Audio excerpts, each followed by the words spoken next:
오늘 우리에게 주신 하나님의 말씀은 민수기 12장 1절부터 8절까지의 말씀입니다. 제가 가지고 있는 구약성경 페이지 215면에 있습니다. 민수기 12장 1절부터 8절 말씀을 우리 함께 합독으로 읽겠습니다. 모세가 구스 여인을 취하였더니 그 구스 여인을 취하였으므로 미리암과 아론이 모세를 비방하니라. 그들이 이르되 여호와께서 모세와만 말씀하셨느냐 우리와도 말씀하지 아니하셨느냐 하매 여호와께서 이 말을 들으셨더라. 이 사람 모세는 온유함이 지면의 모든 사람보다 더하더라. 여호와께서 갑자기 모세와 아론과 미리암에게 이르시되 너희 세 사람은 회막으로 나아오라 하시니 그 세 사람이 나아가매 여호와께서 구름 기둥 가운데로부터 강림하사 장막문에 서시고 아론과 미리암을 부르시는지라. 그 두 사람이 나아가매 이르시되 내 말을 들으라.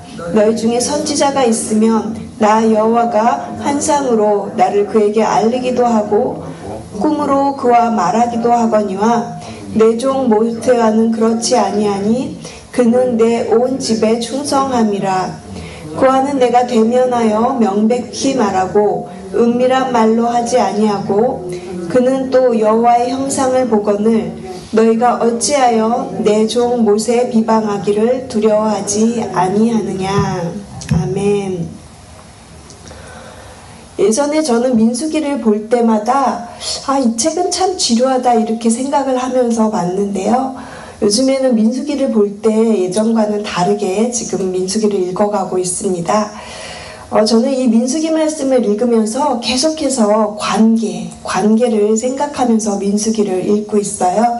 제가 지난번 설교에서도 민수기에서 계수라는 숫자가 나올 때마다 한번 관계를 생각해 보시면서 읽으면 좋겠다고 말씀을 드렸었거든요. 지금 이 민수기의 배경이 되는 광야 생활 속에서 하나님께서는 이스라엘 백성들을 언약의 백성으로 다시 불러주시고 그리고 그들의 정체성을 새롭게 하는 그러한 과정을 보여주고 있습니다. 그리고 그 과정의 핵심에는 관계가 있지요. 하나님과의 관계 그리고 공동체 안에서의 관계 말입니다. 그래서 민수기 말씀은요. 지금 오늘을 살아가는 우리에게도 매우 중요합니다. 왜냐하면 우리가 무엇보다도 회복해야 할 가장 첫 번째는 하나님과의 관계입니다. 제가 지난주 설교에는 예배를 세우라 이런 주제를 가지고 말씀을 나누었는데요. 오늘은 그 연장선상에서 관계를 세우라는 주제로 무너진 관계를 다시 회복하고 예배와 기도의 자리에서 하나님과 바른 관계로 다시 나아가는 그 길을 우리 본문 속에서 오늘 살펴보고자 합니다. 저희가 오늘 본문 속에서 세 가지의 관계를 살펴보려고 해요. 그 첫 번째 관계는요, 무너진 관계입니다. 비방이 관계를 무너지게 합니다. 우리 본문 말씀 1절과 2절 말씀 다시 한번 소리내어 같이 읽겠습니다. 모세가 구스 여인을 취하였더니 그 구스 여인을 취하였으므로 미리암과 아론이 모세를 비방하니라. 그들이 이르되 여호와께서 모세와만 말씀하셨느냐 우리와도 말씀하지 아니하셨느냐 하매 여호와께서 이 말을 들으셨더라. 문제의 시작은 갈등의 시작은 언뜻 보기에는 단순합니다. 모세가 구스 여인을 아내로 삼았다는 것이 갈등의 표면적인 이유였죠. 미리암과 아론은 이방 여인을 취한 모세를 향해서 비방의 말을 쏟아냅니다. 그런데 여기서 잠깐 이 구스 여인에 대해서 살펴보고 가겠습니다. 성경학자들 사이에서는 여러 의견들이 있어요. 어떤 사람 이 여인이 모세의 첫 번째 아내인 십보라였다라고 그렇게 이야기도 하고요. 그런데 이 십보라는 미디안의 여인이었거든요. 그리고 성경 어디에서도 십보라가 구스 여인이었다라고 불린 적은 없었습니다.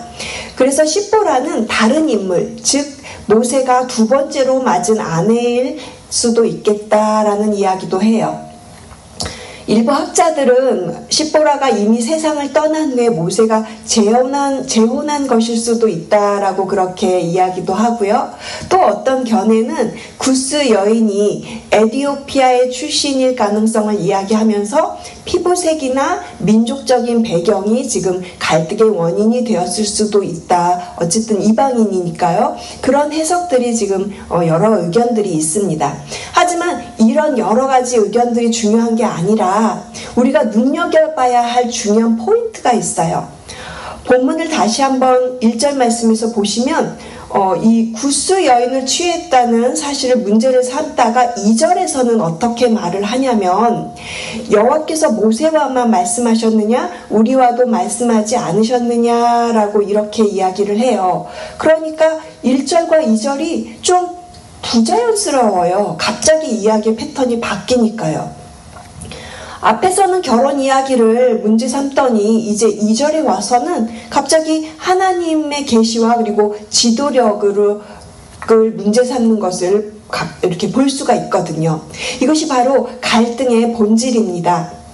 구스 여인을 취한 것이 문제가 아니고요. 실제로는 모세가 하나님과 특별한 관계를 맺고 있다라는 사실에 대해서 질투심과 시기심이 발동이 돼서 지금 미리암과 아론의 그 마음속에서 이렇게 그 일로 인하여서 모세의 리더십을 깎아내리려고 하는 것이죠. 하나님이 꼭 모세에게만 말씀하셨냐 우리에게도 말씀하지 않으셨냐라고 말하는 이 말은요 결국 우리도 모세 못지 않다. 우리도 하나님의 말씀을 듣는 사람이다 라고 이렇게 주장을 하고 있는 말인 것이죠. 사랑하는 성도 여러분, 이 장면 속에서 우리는 관계를 무너뜨리는 아주 중요한 두 가지 요소를 보게 됩니다. 그 첫 번째는 바로 비판하고 정죄하는 마음입니다. 모세가 이방 여인을 취한 그 문제를 공개적으로 말하는 그 모습 속에서요, 우리는 다른 사람을 판단하려는 마음과 그리고 자신이 옳다라는 그런 태도를 발견할 수가 있는 것이죠. 그리고 둘째는 질투와 시기심입니다. 하나님께서 모세에게 맡기신 사명과 역할을 인정하지 못하고요. 아니 우리도 할 수 있는데 왜 모세에게만 이렇게 하나님 모세만 쓰시나 하는 그런 마음이 생긴 거죠. 그런 마음은 결국 불화와 갈등으로 이어지게 됩니다. 우리 안에도 혹시 이런 마음이 있지는 않은지 말씀 앞에서 우리의 마음을 돌아보기를 원합니다. 다른 사람의 은사와 역할을 인정하지 못하고 속으로 시기하고 또 비판하는 그런 마음이 있다면 그것은 하나님과의 관계를 어지럽히고 공동체를 흔드는 씨앗이 될 수 있음을 기억하신다면 우리는 본문에 나오는 미리암이 되지 않을 것입니다. 미리암이 구스 여인의 시노이였잖아요. 그리고 모세는 자신들의 막내였고요. 동생이었습니다. 그래서 어쩌면 더 동생이었던 모세의 권위를 떨어뜨리려 했는지도 모르겠습니다. 그런데 모세의 태도를 보십시오. 형과 누나의 이러한 비방과 공격 앞에서도요, 관계를 무너뜨리지 않고 오히려 관계를 세워가려는 모세의 온유한 태도를 볼 수 있습니다. 우리가 두 번째로 기억해야 할 관계는요, 온유함으로 세우는 관계입니다. 놀랍게도 아론과 미리암의 비방 앞에서 모세는 아무 말도 하지 않아요. 그저 침묵하면서 자신을 변호하지도 않아요.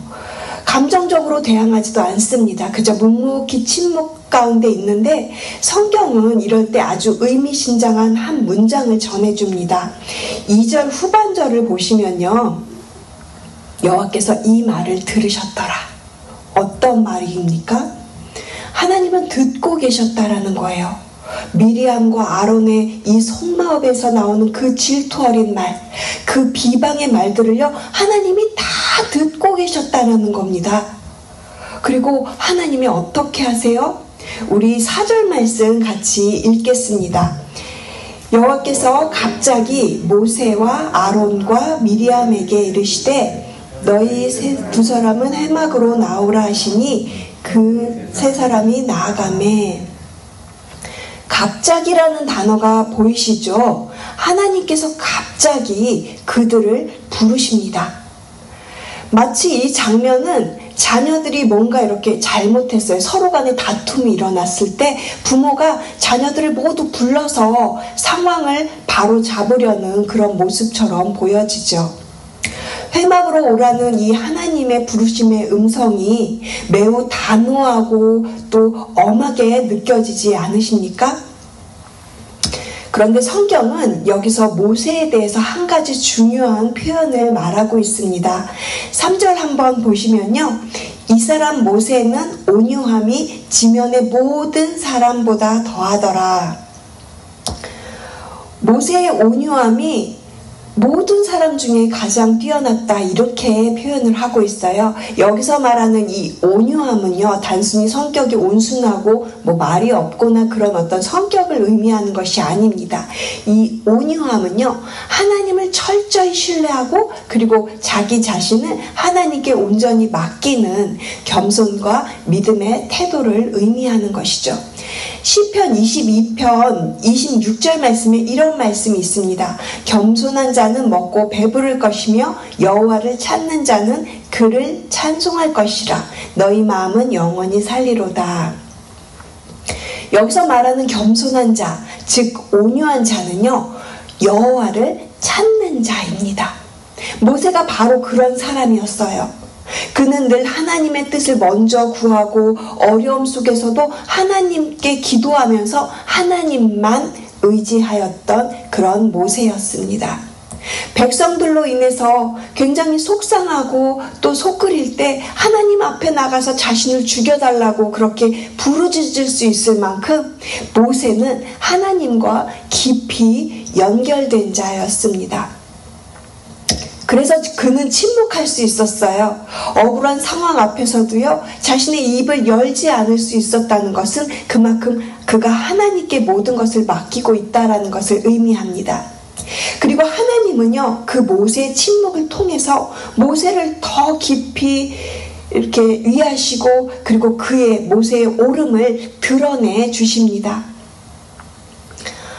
사랑하는 성도 여러분, 우리도 살아가다 보면 누군가의 말 때문에 마음의 상처를 받을 때가 있습니다. 이것은 누구나가 다 겪을 수 있는 일이에요.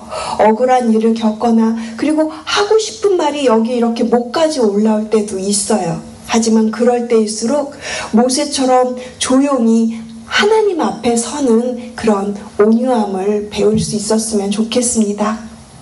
억울함을 내 입으로 풀기보다는 하나님이 듣고 계신다라고 믿음으로 그렇게 맡길 때 하나님께서 직접 일하시는 것을 경험하시는 저와 여러분 되시기를 주님의 이름으로 축복을 드립니다. 그렇다면 우리가 이제 마지막으로 기억해야 할 세 번째 관계는요, 하나님과의 관계 회복이 모든 관계 회복의 시작입니다. 하나님께서 이제 미리암과 아론과 그리고 모세를 회막 앞으로 부르신 뒤에 이제 그들의 잘못을 직접 지적하십니다. 하나님은요, 두 사람 앞에서 모세의 특별한 위치와 사명을 분명히 말씀해 주세요. 먼저 하나님은 일반적인 선지자들의 관계에 대해서 이렇게 말씀을 하시는데 6절입니다. 너희 중에 선지자가 있으면 나 여호와가 환상으로 나를 그에게 알리기도 하고 꿈으로 그와 말하기도 하거니와. 하나님은 대부분의 선지자들과는 꿈이나 환상 그리고 은밀한 말을 통해서 하나님 당신을 나타내십니다. 다시 말하면 간접적이고 그리고 제한적인 방식으로 하나님의 뜻을 전하시는 경우가 많았다는 거죠. 하지만 모세는 다릅니다. 7절과 8절 말씀은요, 모세를 향한 하나님의 평가를 보여주고 있어서 우리 함께 7절, 8절 말씀 같이 읽겠습니다. 내 종 모세와는 그렇지 아니하니 그는 내 온 집에 충성함이라. 그와는 내가 대면하여 명백히 말하고 은밀한 말로 하지 아니하며 그는 또 여호와의 형상을 보거늘 너희가 어찌하여 내 종 모세를 비방하기를 두려워하지 아니하느냐. 이 말씀은 참으로 놀랍고 또 깊은 의미를 담고 있는 말씀이에요. 하나님은 모세에게 이렇게 말씀을 하세요. 내 온 집에 충성된 자, 그리고 내가 대면하여 명백히 말하는 자. 다른 선지자들과는요, 정말 차원이 다른, 레벨이 다른 거예요. 직접적으로 굉장히 친밀한 관계를 맺고 있다라는 것입니다. 이처럼 모세는 하나님의 말씀을 직접 들을 뿐만 아니라 하나님과 얼굴을 마주하는 것 같은 그런 깊은 교제 가운데 있었던 사람인 것이죠.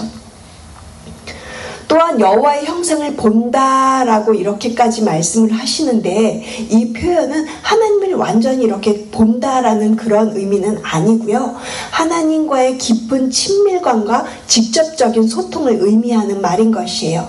이처럼 하나님께서는요, 모세를 특별하게 세우시고 그의 리더십을 인정하고 보호해주고 계시는 것입니다.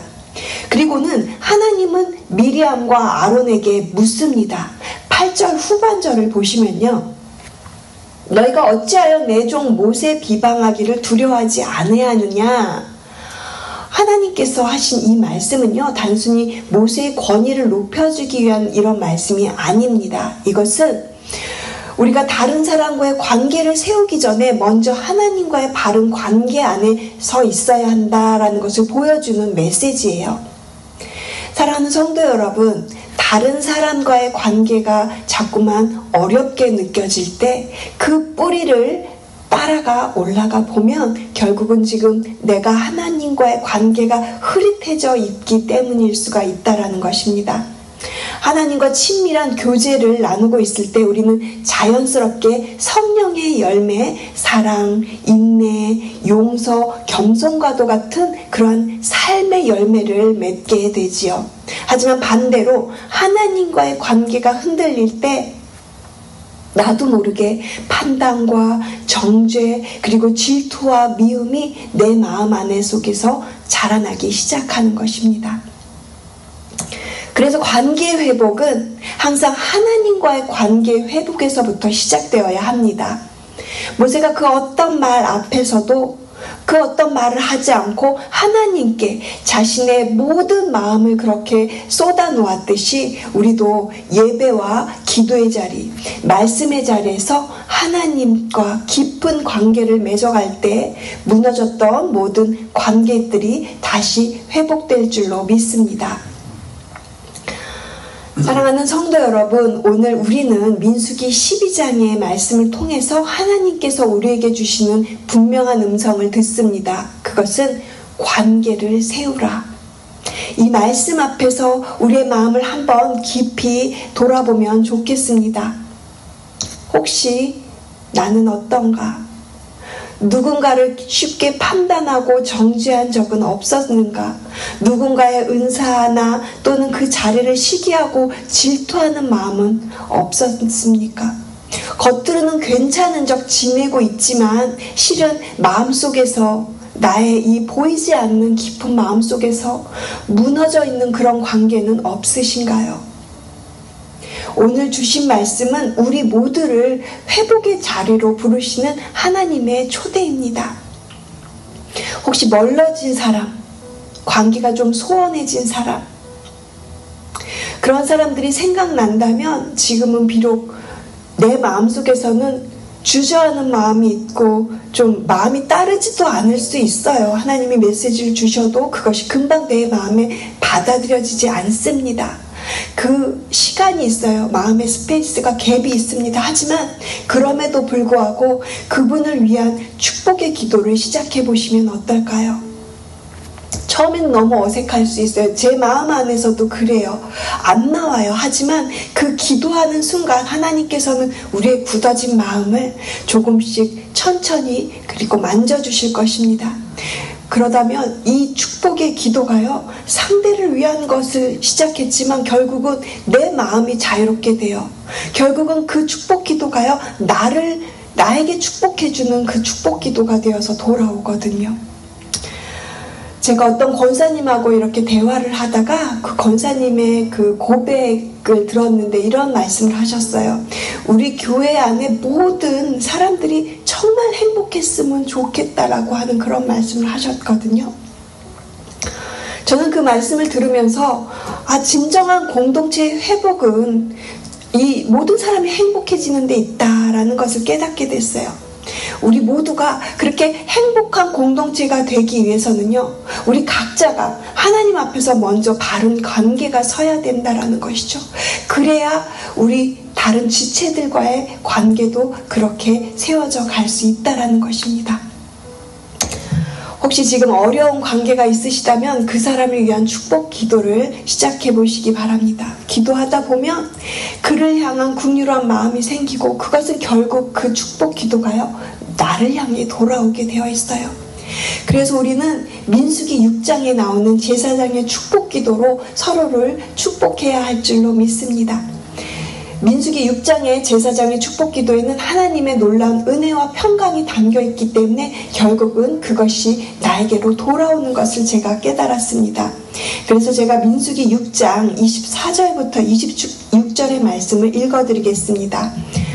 여호와는 내게 복을 주시고 너를 지키시기를 원하며 여호와는 그의 얼굴을 내게 비추사 은혜 베푸시기를 원하며 여호와는 그 얼굴을 내게로 향하여 드사 평강 주시기를 원하노라. 아멘. 이제 우리 교회가 다음 주 월요일부터 고난주간이 시작됩니다. 저는 간절히 기도하고 있어요. 월요일부터 시작되는 이 특별 새벽 예배 그리고 릴레이 기도의 자리가 우리 안에 무너진 관계들을 회복하고 새롭게 세우는 시간이 되기를 말입니다. 혹시 여러분 가운데 가족이나 친구 또 교회 안에 누군가와 풀리지 않는 마음의 갈등이나 상처를 품고 계신다면 이번 한 주간 십자가 앞에 나아가서 기도해 보시기 바랍니다. 예수님의 고난과 사랑 앞에 서면 우리의 그 딱딱해진 마음도 다 녹아지고 용서와 화해할 수 있는 그런 용기를 얻게 될 것입니다. 릴레이 기도를 통해서 서로를 위해서 간절히 중보기도할 때에 하나님께서는 우리의 마음을 새롭게 하시고 또 깨어진 관계를 예수 그리스도의 사랑으로 하나 되게 하실 줄로 믿습니다. 예배의 자리에서 하나님의 말씀을 깊이 묵상하시고 우리 안에 있는 모든 그런 상처의 찌꺼기들을 다 예수 그리스도의 사랑으로 그렇게 서로를 품는 그런 은혜의 시간이 되기를 소망합니다. 모세처럼 또 온유함으로 그렇게 하나님의 뜻을 기다렸던 그 믿음으로 우리도 예배와 기도의 자리에서 하나님의 음성을 듣고 그리고 기다리면서 또 먼저 손을 내밀 수 있는 그리고 사랑을 실천할 수 있는 성숙한 공동체로 나아가는 OC 새누리교회가 되기를 주님의 이름으로 축복드립니다. 기도하시겠습니다. 하나님 감사합니다. 오늘 말씀을 통해 저희에게 관계의 중요성을 다시금 깨닫게 해주셔서 감사합니다. 다가오는 고난주간의 특별 새벽 예배와 릴레이 기도의 시간을 통하여서 우리의 무너진 마음을 새롭게 하시고 예배와 기도의 자리에서 모든 관계들이 회복되도록 주님 우리 교회를 인도하여 주시옵소서. 서로를 사랑하고 용서하면서 예수 그리스도의 사랑 안에서 하나 되는 공동체를 이루어가게 성령 하나님 역사하여 주시옵소서. 감사드리며 이 모든 말씀 살아계신 예수 그리스도의 이름으로 기도합니다. 아멘.